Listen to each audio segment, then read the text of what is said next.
Život mimo rodnej vlasti nie je jednoduchý pre nikoho a to bôž nie pre deti. O vycestovaní do zahraničia rozhodnú rodičia a tak oberú svoje deti o rodinu, priateľov a sociálne zázemie. Rodičia svoje deti milujú a tým, že sa presťahujú do Írska, budujú budúcnosť práve im.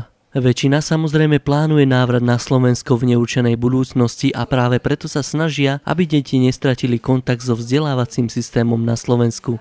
Deti navštevujú školy v Írsku a v čase, keď sa ich rovesníci hrajú, oni otvárajú pracovné zošity zo slovenského jazyka, vlastivedy, prvovky. A práve z tohto dôvodu vzniklo v Dubline pod záštitou Slovenského centra Írsko vzdelávacie centrum. Tento projekt je v jeho prvej fáze zameraný na pomoc pri príprave žiakov základných škôl zo Slovenska, dočasne študujúcich v zahraničí na rozdielovej skúšky v domovských školách. Vyučovanie v tomto centre je vedené blokovou formou a prebieha zvyčajne 2-krát do mesiaca. Samozrejme nie je možné dosiahnuť rovnaký počet hodín ako na Slovensku a tak sa pedagógovia sústreďujú na ťažiskové témy. Obsah vyučovacích hodín bude konzultovaný s učiteľmi zo Slovenska, ktorí budú týchto žiakov preskúšavať. Ak by ste mali záujem o akékoľvek ďalšie informácie alebo ste ochotní pomôcť, napíšte na e-mailovú adresu, ktorú práve vidíte na svojej obrazovke.